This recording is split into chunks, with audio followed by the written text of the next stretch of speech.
Halo, apakah Ya, halo. suara gua Dengan masuk? siapa namanya? Kenalin bro Tim, selamat siang dulu ya. Nama gua Indra, asal gua dari Bali. Ya, Sekarang gua lagi intern di US sebagai waiter atau server. Gue di sini udah sekitar 5 bulan. Untuk penghasilan gue di sini tuh sekitar bisa bilang di fluktuatif. Kadang kalau high season tuh bagus, kadang sekarang itu lagi turun. Jadi kira-kira penghasilan gue itu ada di 5.000 US dollar, tapi kita ambil rata-rata itu sekitar 3.000 atau 50 jutaan untuk sekarang. Untuk oke. sekarang. Jadi itu udah dipotong sama biaya apartemen. Kemudian biaya lainnya itu gue biasanya biaya biaya hidup gue di sini tuh cukup rendah karena gue ada di daerah pegunungan. Jadi sekitar 500 dolar atau 10 juta per bulannya. Jadi saving rate gue per bulan tuh ada di 2.500 atau 40 jutaan lah. Ya, Dan gue di sini digaji itu sebenarnya per minggu, cukup berbeda ya sama di Indonesia. Jadi paycheck gue tuh masuk itu mingguan. oke. Kemudian untuk portofolio itu gue sebenarnya utang masih ada. Jadi gue ngambil utang tuh di 100 juta untuk berangkat ke sini. Tapi gue udah bayar sekitar setengahnya atau sekitar 50 jutaan karena gue bayar tuh per bulan di 8 juta. Dan ini pun juga utang utang ke keluarga ya, ke paman gue, bisa bilang utang yang nggak berbunga. Kemudian untuk portofolio gue ada Bitcoin di cold wallet gue, itu gue beli waktu itu harganya di 106, itu sekitar 100 jutaan, sekarang drawdown 40%. Tapi Bitcoin ini gue lock sekitar 5 tahun karena ada cerita di balik itu. Jadi dulu Ya, 5 tahun yang lalu sekitar 2020 orang tua gue itu sempat ikut investasi asuransi gitu.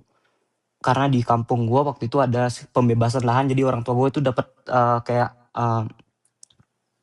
dana sama pemerintah lah untuk pembebasan lahan. Jadi banyak banget orang di kampung gue itu dapat uang miliaran waktu itu. Jadi banyak banget agen-agen asuransi itu datang ke sana atau agen investasi. Jadi salah satunya orang tua gue itu kena di sana.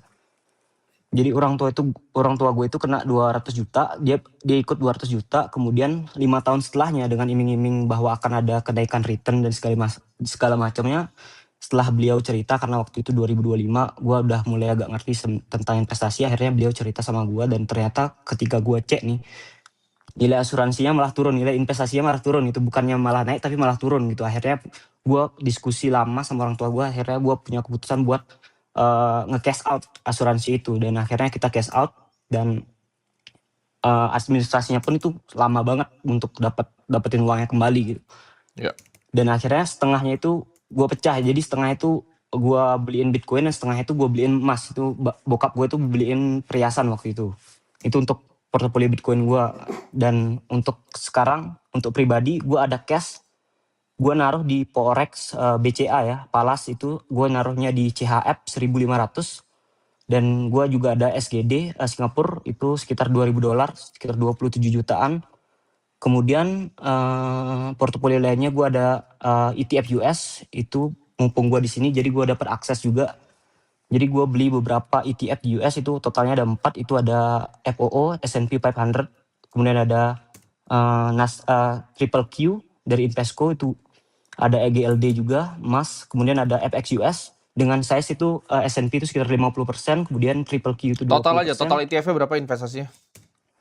Totalnya sekitar sekarang tuh sekitar 2.900. Jadi udah dapat return 6% lah selama 11 bulan karena gua rutin nabungnya itu per Pakai minggu gitu. rupiah aja biar teman-teman yang di rumah gampang. 50 jutaan lah, 50 jutaan. Oke. Kemudian gua ada juga portofolio kecil di Checks Crypto. Jadi gua ada di CE Bitcoin, itu ada di sekitar 30 juta sekarang.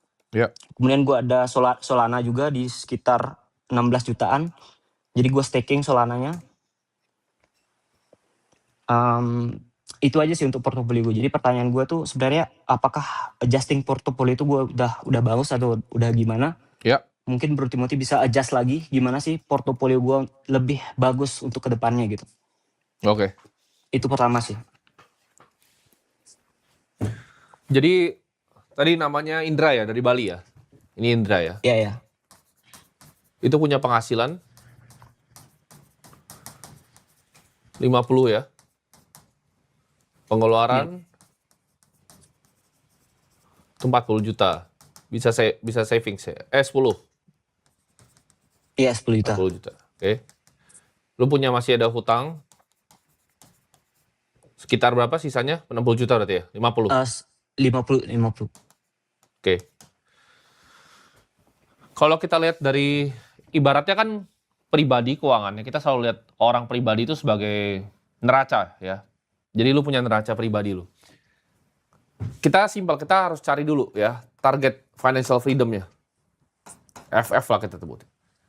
Itu kan kita savingsnya per bulan, kali 12, kali 25 ya. Jadi ini 3 miliar. Ini angka yang lu harus capai.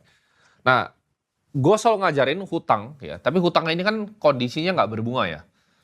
Jadi sebenarnya opsinya dua ya, opsinya antara satu, lunasin langsung. Ini preferensi gue ya, gue lebih suka. Tapi ini karena ini special case hutang keluarga, ini bisa bertahap. 25 juta kalau lu savings rate 40 kan sebenarnya lu bisa beresin dalam waktu sebulan atau 2 bulan kan. Iya. Jadi gue preferensi beresin dulu utangnya, biar kita hidup nggak ada hutang dulu ya. Itu yang Oke. pertama. Yang kedua, portofolio lu berarti kalau kita lihat seperti ini ya, portfolionya kurang lebih seperti ini portofolio lu kan. Ini Bitcoin nih, ya kan, gabungan checks. Ini kita sebutnya falas aja ya, karena kan ini ada Iya, dua kan, falas. CHF sama SGD kan. Sama SGD. Oke. Problemnya gini. Dan ini ada 4 ETF nih di sini ya. Ini ada S&P, ada Nasdaq, ya kan, ada Gold. Ini sekitar around 50 juta juga kan, berarti. Ini gue bikin kripto lah ini. Ini kripto. Oke. Portofolio itu kira-kira seperti ini pie chart-nya. Nah, pertanyaannya adalah dengan uang segini portofolio diapain? Kalau lu tanya secara portofolio management, jawabannya udah bagus. Tapi menurut gua fokus lu untuk membangun portofolio ini agak sedikit terlalu banyak gitu loh. Ketika lu cuma punya uang 26 juta, 29 juta, worth it nggak untuk dibagi kedua SGD atau Swiss franc gitu? Itu sangat-sangat suboptimal ya. Jadi kan kita di hidup ini kita cari yang leverage-nya itu tinggi ya. Penggunaan waktu lu tuh seperti apa? Dan tadi sebenarnya ada satu yang gue pengen tambahin. Orang tua lu kan ada kena yang namanya asuransi kan? Ya. Iya. Kita kalau mau bangun rumah ya, kita mau bangun fondasi finansial nih rumah ya. Ibarat kita harus punya fondasi, oke? Ini kan kita tahu ini dana darurat kan? Asuransi. Ini biar aman nih. Tapi asuransi itu Indonesia banyak salah kaprah. Asuransi itu banyak yang dijual ke investasi. Ya, fungsinya untuk orang awam asuransi cuma 2, yaitu kesehatan dan asuransi jiwa. In case lo mati, ya. Tapi kalau asuransi untuk investasi ini gue sangat tidak sarankan. Ya. Jadi ketika ditawarin nih, ada uang orang, ada pembebasan lahan dan lain-lain, banyak agen asuransi datang. Kalau jawaban untuk investasi lu pasti nilainya turun. Ya, lu mendingan investasi sendiri. Karena toh lu juga ngerti caranya investasi.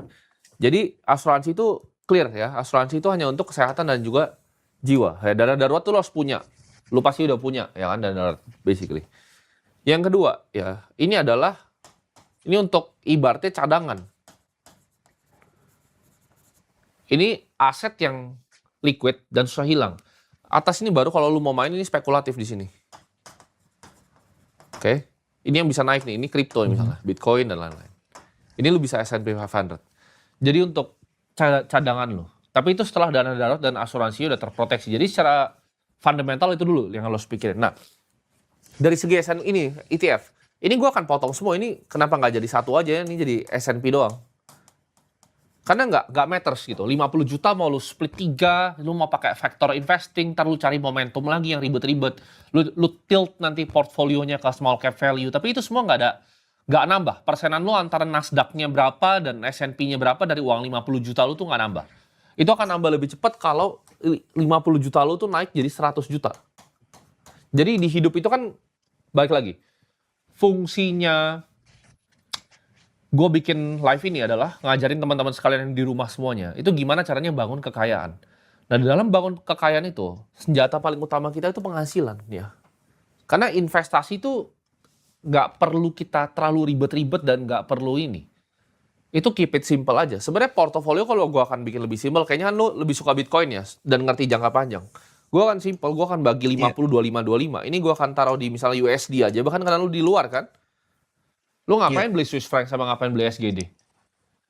USD-nya itu lu Karena bisa kalau taruh gua di taruh, US Treasury ya. Kalau misalnya ETF-nya namanya SGOV. Kalau lu punya aksesnya. Oke. Taruh situ, lu dapat 3%, forget it. Ngerti nggak? Ini lu oke, taruh di S&P, karena lu di US ya. Terus ini lu Bitcoin. Ya kalau gua ada sekuritas di luar ya gua pakai iBit aja bahkan. Gua ngapain ngurus-ngurus cold wallet, capek, males banget gua. 3 portofolio lu ya. Charlie Munger bilang 3 barang itu lebih penting dibanding lu punya 7, 8, 9. Ini kan lu banyak banget ya. Dan nominalnya iya, kecil gitu loh. Jadi lu harusnya fokusnya di increase penghasilannya. Jadi portofolio akan gue persimple ya. Gue akan simplifikasi karena mhm, makin ribet sebuah portofolio, makin lu ribet nanti ngitungnya untuk rebalance segala macam. Dan ini lu bikin aturannya oke 50 gue mau di Bitcoin, 25 gue di S&P, 25 gue mau di US Treasury di SGOV. Paham? oke, paham, paham. Jadi fokusnya ada nggak hal yang bisa dilakukan dengan skill yang lu udah punya untuk naikin penghasilan tadi dari 50 juta sebulan, gimana caranya jadi 100 juta? Oke. Coba lu bisa pikir nggak sekarang gitu? Ada nggak hal-hal yang udah lu mulai pikirin Kalau untuk jalan ke arah sana? ya kalau gua sih mungkin lebih ke push ke jobnya aja sih, mungkin gua bisa ambil double job atau segala macamnya gitu. Ya, jadi harus coba untuk gimana caranya lu bisa naikin itu penghasilan itu. Sama jangan terlalu keribetan. Ini lu udah kayak mau ngelola portofolio gede gitu loh. Lu kayak mau ngelola portofolio miliaran. Kalau mungkin udah kayak duit lu 50 miliar boleh main begini karena mungkin ada sedikit efisiensi untuk lu hedging ke Swiss franc ketika lagi perang. Cuman kalau portofolio 50 juta rupiah ya 10% itu cuma 5 juta. Oke? Mhm, Lu nggak perlu oke, pusing di sana. Ya. Ketika lu bisa nabungnya 80 juta, itu return-nya udah lebih besar dari semua portofolio lu. mhm, Jadi pertama lunasin hutang, kedua lu harus ingetin orang tua lu bahwa asuransi itu untuk proteksi. Ya. Asuransi itu bukan buat kita jadi kaya. Kecuali ini kita ngomongin orang super-super konglomerat ya. Kalau asuransi-asuransi yang di luar negeri itu banyak yang mereka turunin harta inheritance-nya pakai asuransi. Tapi itu buat another case lagi. Tapi untuk sebagian besar yang nonton gue di sini, asuransi fungsinya cuma dua, untuk proteksi antara kesehatan atau jiwa. Di luar dari itu, menurut gue insurance tuh bukan buat lu investasi di unit linkin lah, ditawarin oh ini ntar jadi segini, nggak perlu. Ya, karena apa sih yang asuransi itu lakukan? Dia ngambil pool of money lu, lalu dia investasikan. Tapi kan kita bisa berinvestasi sendiri gitu. Kalau kesehatan memang iya, ada kebutuhannya. Karena ketika income lu kecil, ketika lu kena penyakit yang parah, uangnya bisa habis semua kalau nggak punya asuransi. Untuk sebagian besar orang. Ya, jadi itu harus diingetin juga ke orang oke. tuanya. Oke, Oke, gua ada pertanyaan lagi sih, Bro Tim. boleh. Jadi di set up portofolio gue ya, gua bakal adjust lagi dari saran lu tuh. Jadi kira-kira menurut Bro Tim nih, ekonomi ke depan itu bakal seperti apa sih dalam 5 tahun ke depan? Karena kita tahu kan sekarang Warren Ya, Buffett lagi pegang cash banyak banget. betul, Ada nggak betul. kemungkinan yang terburuk lah terjadi di ekonomi untuk ke depannya ini? Kira-kira seperti apa pandangan lu? Warren Buffett pertanyaan tadi ya. Iya, Nah, Warren Buffett itu jadi ini mungkin banyak yang nggak gitu ngerti ya tentang Berkshire ya. Banyak yang kira portofolio itu Apple dan lain-lain. Tapi itu sebenarnya bagian kecil ya. Jadi kalau gue gambarin kotak nih, ya, mungkin Buffett tuh seperti ini sekarang portofolionya ya. Oke, ini publicly listed. Ini yang teman-teman tahu portofolio Apple, Wells Fargo, Chevron dan lain-lainnya. Ini sini. Kedua dia ada Railway, dia ada Berkshire Energy. Ini private ya, ini enggak, ini non public nih. Baru ini cash-nya. hmm, Oke, tapi karena sini ada Geico namanya. Ini perusahaan asuransi. Kenapa cash-nya dia besar sekali? Dia di 400 billion kalau gua nggak salah terakhir ya, US Treasury hari ini. iya, 400 billion ini bukan dia simpan buat dia deploy sembarangan. Kenapa? Karena Berkshire ini adalah sebuah konglomerasi. Oke. Ketika dia butuh cover asuransi dari Geico, dia butuh ngambil cash-nya dari bawah gitu. Jadi itu bukan semena-mena hanya cash untuk kayak nyerok saham gitu, enggak. Karena posisi saham dia kalau Apple tuh biasanya cuma segini, kecil. Apple tuh kecil. Dibanding portofolio dia ini Berkshire Energy ini besar sekali nih. Ini besar sekali. BNSF juga besar sekali. Ini masih ada Syscandies dan lain-lain ya. Jadi ini cara kerjanya Warren Buffett. Jadi kita nggak bisa nyontek dia, oh cash-nya dia udah mau dekat 33 sekian persen, 35%, apakah kita mirip ke sana?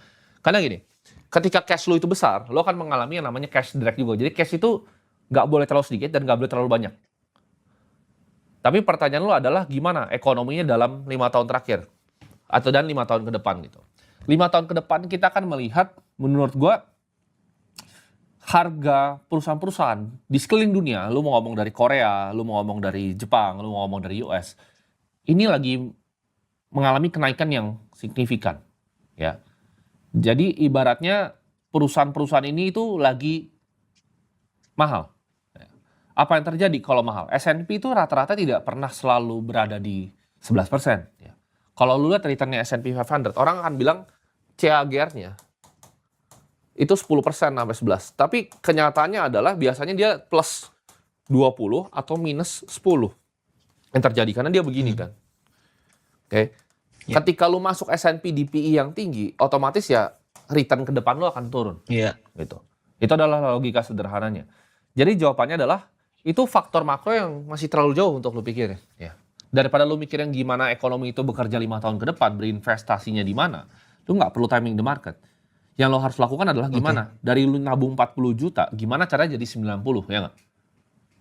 Karena itu lebih matters on the long run. Lu misal nggak usah berinvestasi deh, lu cuma taruh di US Treasury aja semuanya. Ini logika sederhana. Lu nggak perlu pikirin gitu loh. Shillers PE-nya S&P berapa, ini lagi mahal atau enggak gue belinya. Makin banyak energinya lu pikirin di sana, real kekayaan lu tuh bertumbuhnya makin lambat. Kenapa? Karena ada leverage yang lebih tinggi dibanding lu berinvestasi. Yaitu lu tingkatin penghasilan lu. Nah ini rahasia yang gak banyak orang mau dengar gitu loh. Lu nggak perlu untuk build portfolio, ya bagus lah, sebenarnya bagus untuk latihan gitu. Sebenarnya apa yang lu udah lakukan tuh bagus gitu. Cuman harus ada step-stepnya, ada fasenya ibaratnya. Ketika gue masih uangnya belum miliaran, gue nggak terlalu mikirin gimana di investasi. Gue kayak orang bego aja ya, gue taruh di RDPU, gue taruh di Bank BCA waktu itu sahamnya. Pas gue 15 tahun nih, kan gue kerja kan.